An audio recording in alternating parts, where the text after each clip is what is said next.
Good. Good. Is it good afternoon? Is it an afternoon? Hey. Good afternoon to everyone. This is the power of healing with Utabi Ungowe Ketelo. Let me just see if I can get a light. Yeah, just if I can get a light somehow. Feels like it's too dark this side. Hopefully everybody can see me. Yeah, it is December sihleli ezindlini newedi decide ukuthi ukuthi singazuli. So yeah, hope you can see me. If you can't, I'm sorry. Yeah, asiqaleni phansi. Good afternoon to everybody. This is the power of healing with Utabi Ungowekhethelo akusemubi nje. Ungowekhethelo. Yo, siku December guys. How was the Christmas? I hope everybody is enjoying their Christmas. I hope everybody is resting. I hope, guys, as we get into the new year, wonke umuntu uzothola what they pray for. If you are praying, of course, for something, I hope everybody will, I hope it's going to be a prosperous yeah, for everyone, guys. Isikhathele ukukhala. So whoever that's crying and in pain and in hurting and sad and in sorrow, engathi nje uJehova ngathela umusa, guys. We cannot have that next year as well. So yeah, this is the power of healing with Utabi Ungowakhethelo. It's been too long. I didn't want to record, but something angazi kwenzakaleni this morning, and I thought let me be live, just also to wish you guys a happy new year if I don't get to be live again or I don't get to upload a video again. Hopefully New Year's Eve I will. Ngabo ngizoba live ngabo thingibone nginihlukumeze thingibona. Ngizoba live ngabo 1 ebusuku, yeah. Hlukumeza abantu, that would be nice. But yeah, so something occurred to me this morning. I got a question. I've been getting this question because I'm on break, as I mentioned, until February next year. So I got a question: good, how do you determine, or how does a healer get a break? Do we ever get a break? In terms of so what you do, you limit your work, but you cannot do rituals. Reason being, guys, into nento. So as you can see, topic is about abalozi. I want to explain abalozi because a lot of people are confused by abalozi or by the spirit. So yeah. So with everything, guys, especially if usemkhakheni nje thina lo sikuwo, or you work with abantu abadala, or you work with spirits, whether nature spirits, any spirits, doesn't even get easier when you've got multiple gifts that you work with. Mazosebenza ngey'thunywa, usebenze ngemimoya, usebenze ngendalo, usebenze. There's a lot that happens within that space that you need to understand, and ekudingeka ukuthi futhi you comply to ama-regulations wakhona. So as abalozi banama-regulations. One of the things that's abantu abangayazi, yonke into, spiritual, natural, physical, whatever, yonke into ine-season. Kukhona isikhathi lapho kungafanelanga usebenze khona ngezinto ey'thize. So I was explaining, I think a month ago, to someone efuna ukuzohlola umuntu had just passed on ekuseni, so wangicela ukuthi gogo sicela ukuza sizohlola because as-understand ukuthi uhambe kanjani emhlabeni. And I said to him, asikwazi ukuphakamisa umuntu, or asikwazi ukuthi umuntu eqeda kuhamba ukuprocess lo muntu bese siyamhlukumeza. We interrupting the process, and I speak a lot about interrupting the process yomuntu ongasekho, and umuntu and abantu abadala, because we seem to think it's something that we can do every day, without uh, ama-limitations. Guys, kuney'khathi kule nto, kuney'khathi, as much as nathi sinesikhathi sokuthula, sinesikhathi sani, so do they. Kuney'khathi where abantu abadala bavuswa, kuney'khathi where abantu abadala mhlambe or abantu abangasekho abahlushwa, abaphakanyiswa. So umuntu, and I did do a video about this. Umuntu uma ehamba emhlabeni kunesikhathi, kunama-processes, within that period yokuhamba kwakhe, there's a lot of things that are happening. If you understand, if you're in a spiritual journey and you understand the spiritual world or the spiritual realm, then you understand ukuthi yonke into, it's not something you can do as you do. Now, bese abantu bathi awumlaphi kanjani umuntu engasekho, because abantu bayahamba bayomlapha umuntu uma ehamba ngengozi nani nani. I wanna explain something that people don't understand. Ngalesikhathi umuntu umelaphi ezoyenza lezo zinto, there are two things. Vele kusuke kuphindiselwa ngoba vele lo muntu wonke ngathi bonke abakubo basaphakeme, so it's easy to work on that, it's easy to reverse certain things, it's easy, baseduzane, so it's easy to do certain things. And mawufuna the ibe effective immediately, it's easy. But in terms of ukuthi singafuna uma ngabe kukhona into elungiswayo ngokuhamba kwalowo muntu kukhona, then it's easy. But and for abantu abayinyanga, thina mhlambe abasebenza ngayo imithi noma uyabona, umuntu nomuntu osebenza ngabantu unama terms and conditions. So with me being a medium, kuna certain protocol that I cannot overstep on. Okay, because I understand that world better. You understand? Unless yena eyifikela kimi, ezisukela yena eyifikela, angazi noma niyangithola, as the spirit eseqeda kuhamba ayifikele kimi and say, please help me with this, then I can intervene. But I cannot ngiyomsukela mina.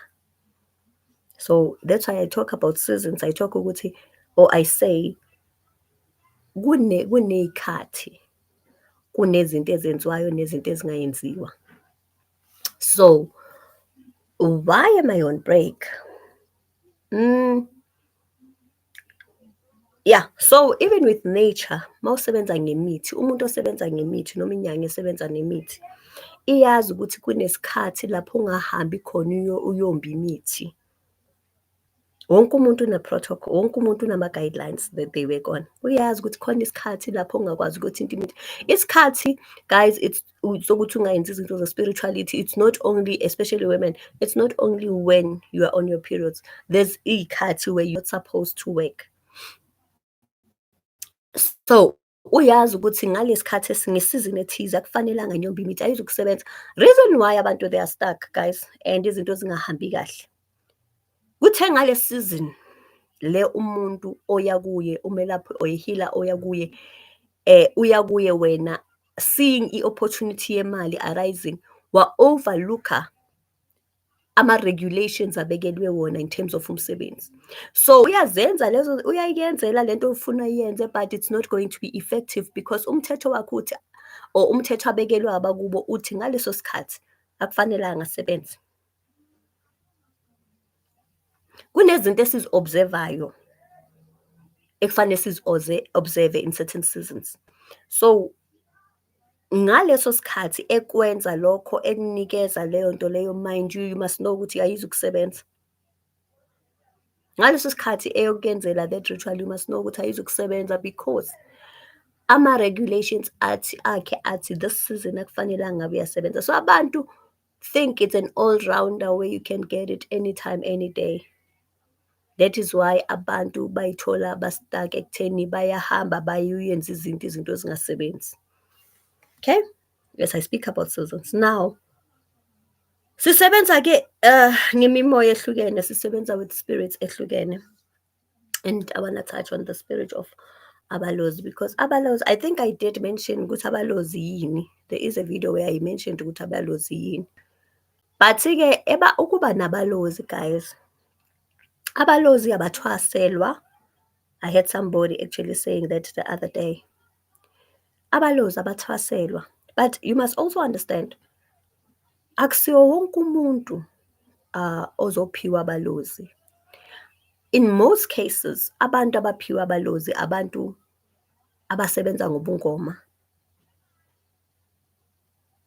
In most cases.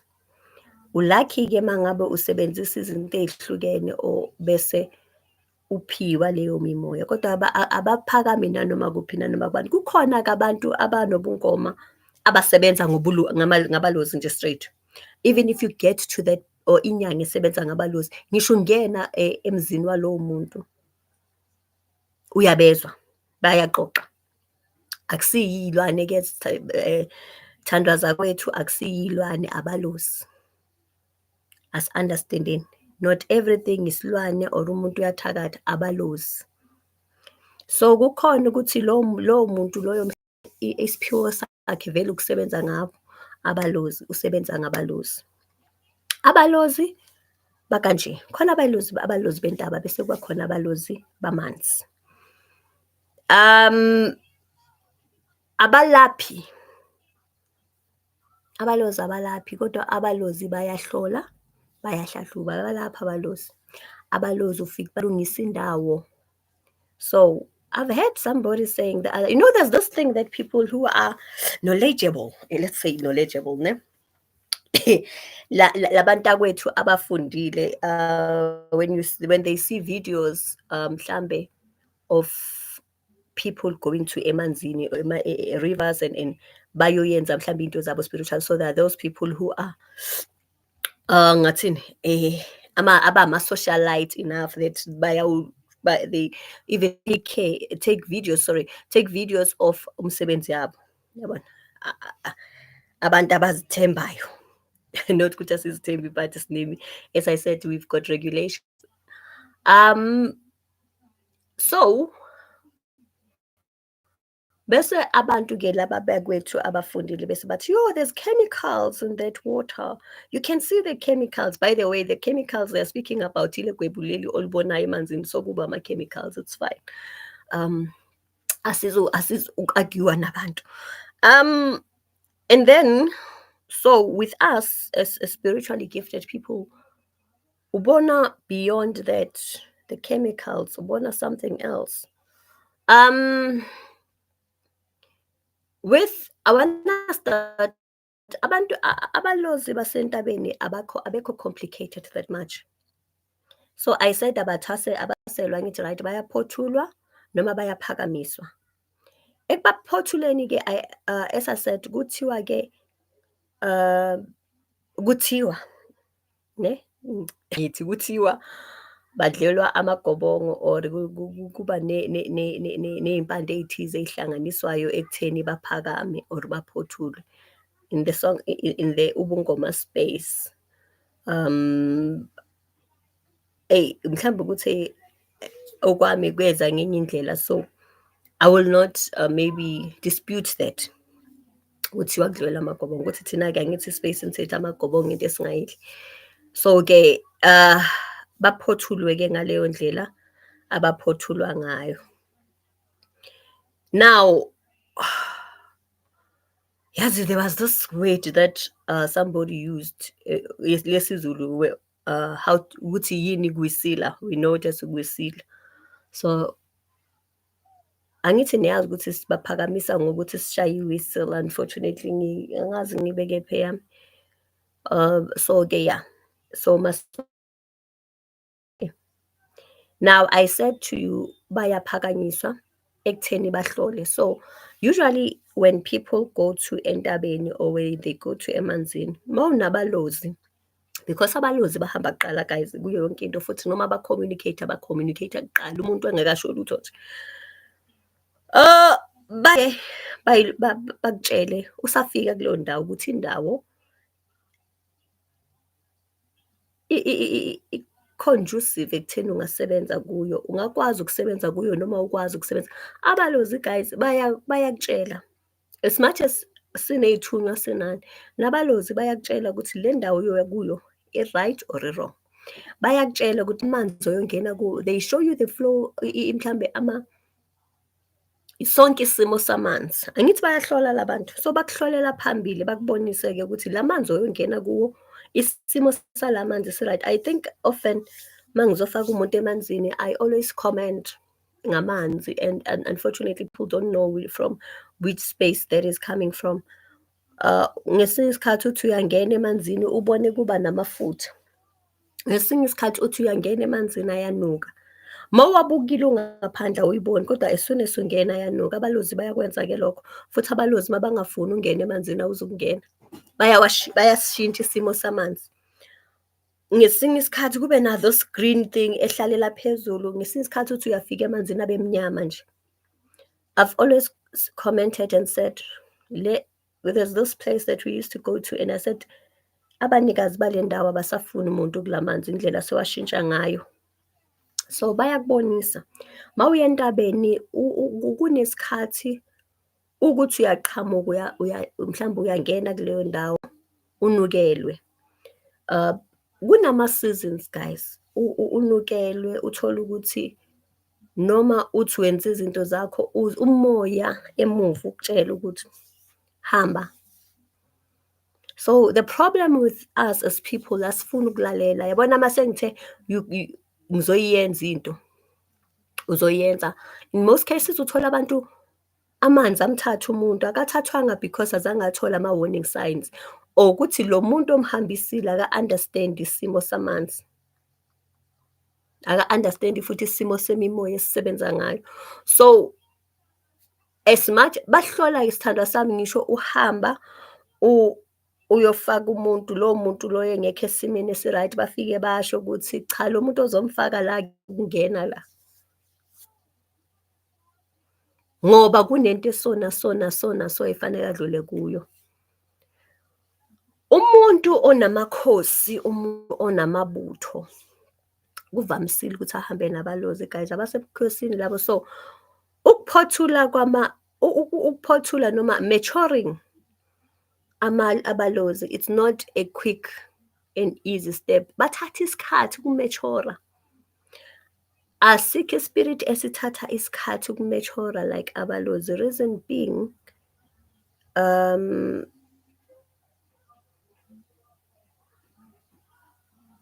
awukazi understandi kahle wena.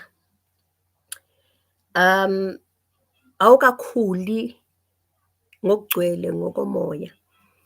Noma mhlambe kwabona awukaba understand, awukabezwa ukuthi bathini.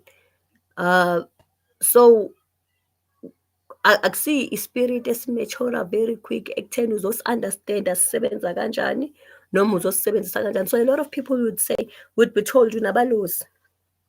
And now unabalozi, but it's not explained ukuthi benzani labalozi. So umuntu uzothi nginabalozi gogo, nginabalozi, okay, unabalozi, but baku-baby stage in terms of you understanding how they are supposed to work in your life.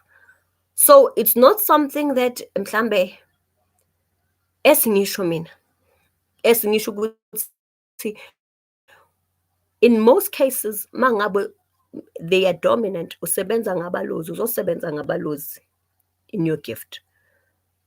So akusukuthi it's a spirit yokuthi uzosebenza ngabo in terms of ukuhlola. Hayi okunye, uzohlola ngabalozi. Awukwazi ukulapha ngabalozi, uyahlola nje ngabalozi. So yibo abafike bakutshela iy'ndaba zonke ey'phelele ngomuntu, bakutshela igama lomuntu ukuthi lo muntu lona wenziwe ubani kanjani, kwenziweni ini. Mawusebenza ngabalozi bakhuluma igama, bakhuluma i-date, bakhulume yonke into. Now esingisho ukuthi akusiwo wonke umuntu, asiphiwanga konke. So Akusukuthi mawunabo bazosebenza as much as omunye umuntu abasebenzi ngokufana, but as I said, they take time to mature. They take time ukuthi uba-understande. It's one spirit that takes time. But bane-season. Now I wanted to answer the question yokuthi why am I on break. In nature, guys, iy'pirit esisebenza ngazo ziyayidinga isikhathi. Khona isikhathi lapho kwabona indawo abakuyo noma mhlawumbe asikhulume ngabalozi basemanzini. Kuklineka indawo. Kuklineka indawo. Imimoya isafuna ukuthula noma imimoya isafuna ukulala. So the problem that we have, abantu abafuna ukusebenza every time, any day. That's why sithole abantu uthole bathi umuntu uthathwa amanzi ngesikhathi esinje. Isikhathi manje yonke into ngisho abakini kunesikhathi abangafuni ukuphakanyiswa ngaso, kunesikhathi abangafuni ukuthi ngabe uyabahlupha. As I mentioned indaba yokuhamba komuntu. Kunesikhathi ekufanele ukuthi manje awukwazi ukuthi all year round wena uyabathethisa, wena ucela lokhu ucela lokhu. Kuney'khathi guys in everything. Yonke into isebenza ngesikhathi. And when we can learn, or when we learn to understand that sizoba right. So uzothola umuntu who are controlled by greed basebenze ngesikhathi noma kungasafanele ukuthi basebenze ngaso, abantu balimale. Kuney'khathi guys kuyo yonke indawo lapho kunemimoya ney'thunywa guys, kunento zakhona. Hence ngishilo ngathi mina uzothi uthi uyafika uthole banukisa, unukelwe nje amanzi anuke ngempela zabe naley'lwane ey'ncane. Akudingekile muntu ngaleso sikhathi. Uthi ngesinye isikhathi uthi usathi uyahamba uye endaweni mhlambe yamanzi or entabeni uthi uhlangane nesilwane esifile. Awukafike kule ndawo yokuhlangana nesihlahla, sale sowujika mntakababa siza yonke, we've got signs. So I said you must understand sounds. Akusiwo wonke umuntu-ke, asithi yonke ama-sounds sithi abalozi laba. Kukhona ama-sounds angekho right, ama-sounds are dangerous. Hence I spoke about different spirits that you can get. As dark spirits that are sent or that are man-made. So ayikho into epure. Ayikho into yokuthi usebenze, like if you work, sorry athi ngisho kanje, if you work with pure spirits guys, because nababalozi angithi banama requirements wabo, and one of them is that guys lento yomjolo nesiphiwo ayisebenzi kahle. Ungena phuma nesiphiwo ayisebenzi kahle, because even nomuntu onabalozi abamfuni umuntu ongena phuma, and they're very jealous. Banesikhwele. So ungena phuma ngena phuma ngena phuma. Mawuhamba nezinto, yazi I was saying something yesterday and I want to repeat it. Umuntu ozomthola ozwana naye uney'pirits zakhe.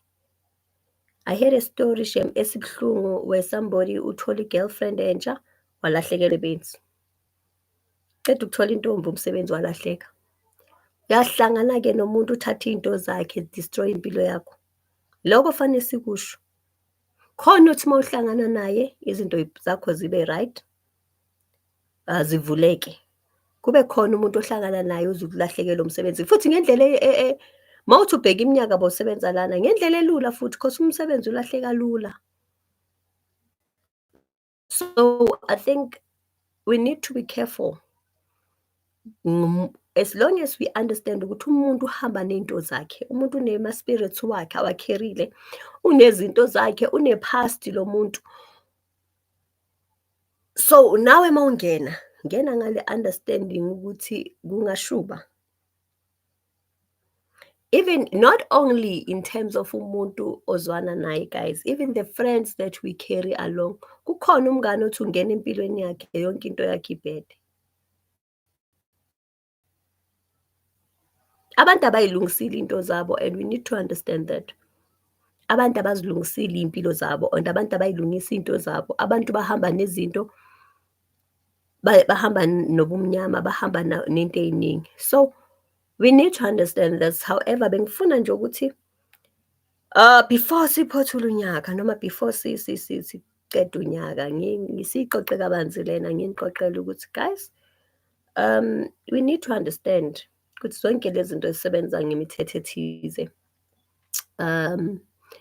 Abalozi-ke bentaba abekho complicated, kodwa nabo banokuyenza izinto, but abekho as complicated as abamanzi. Abamanzi, they're very strong.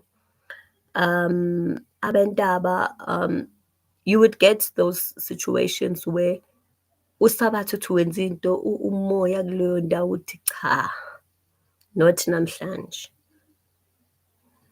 Yabona? But abavamisile ukuthi bangakulimaza kakhulu than bamanzi. So we need to understand these spirits, guys, and we need to understand ukuthi yonke into isebenza ngesikhathi. Asingayifuni ey'ndaweni esingafuneki kuzo, and also fanele si-understand ukuthi choose your battles. Awukwazi ukuba nakho konke. Awukwazi futhi ukuthi wena ufuna kuthiwe unalokhu nalokhu nalokhu. Kukhona okufike kuhambe phambili noma okudominate-ayo. But we need to always, especially kule zinto esinazo, we need to acknowledge them. Bayathanda uku-acknowledge abalozi. Why am I saying why masizoyenza into mhlawumbe umuntu makanabalozi? Let me explain this one before ngikhohlwe. My cramp. Why sibaphakamisa masiyoyenza mhlawumbe mangabe uthola ukuthi umuntu usebenza ngabo or umuntu onabo, why sibaphakamisa? Sizama ukubabikela ukuthi sesifikile singobani, sizoyenzani.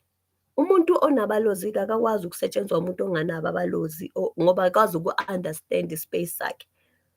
Ziningi nje izinto ezimisa abantu endleleni yabo ye-progress. Uthi unamabutho, uyothola umuntu ozokusiza ongenawo amabutho. Uthi unamakhosi, uthola umuntu ozokusiza ongenawo amakhosi. Uthi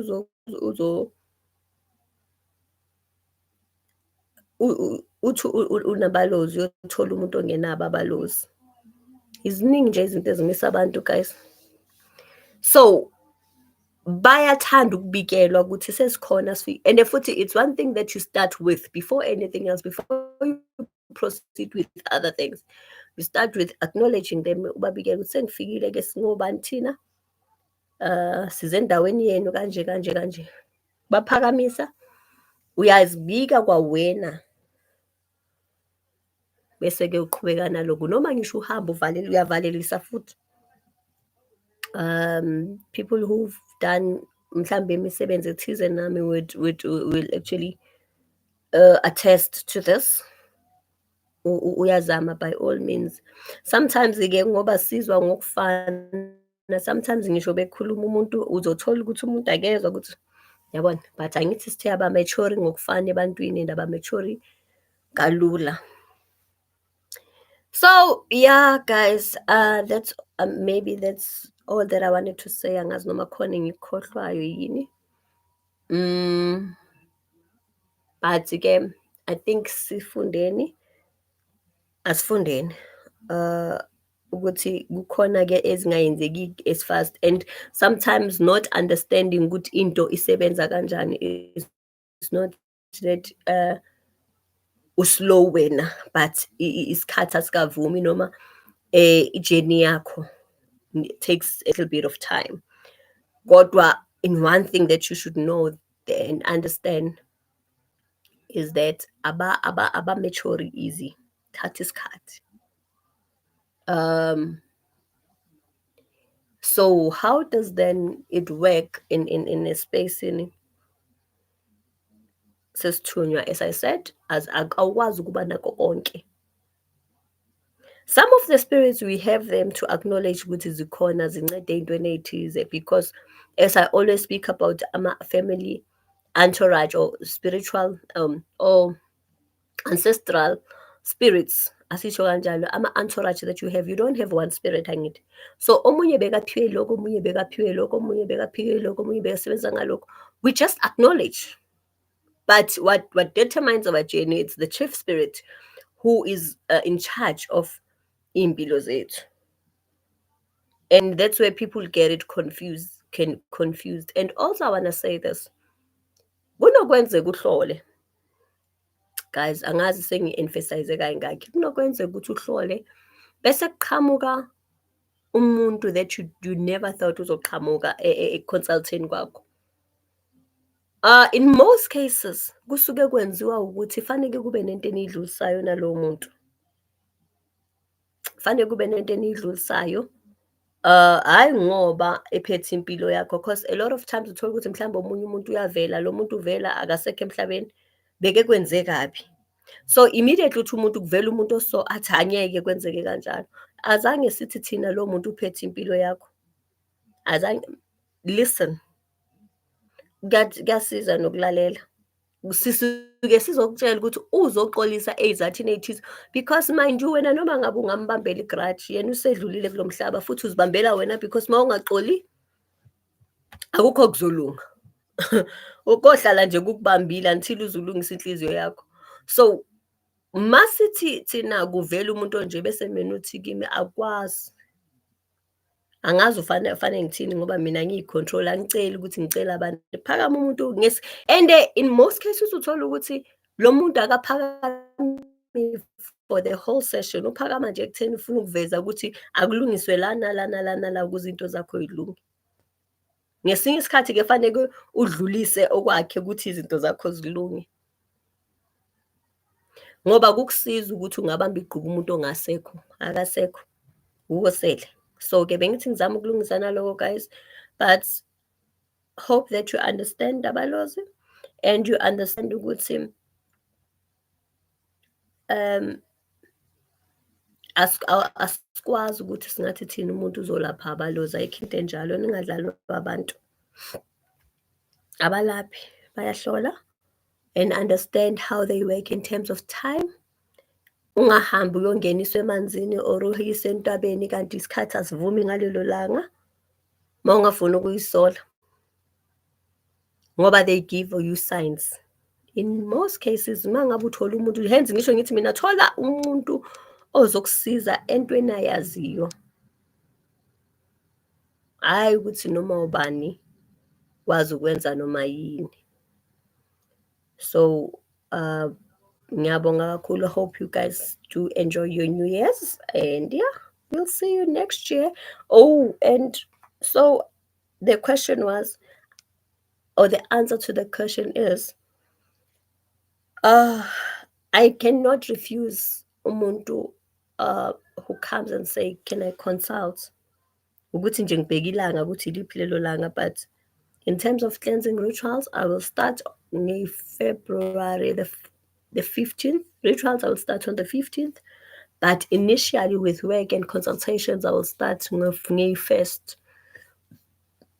of February. Not that I'm not doing them, but I have limited slots to 1 per day or 2 per day.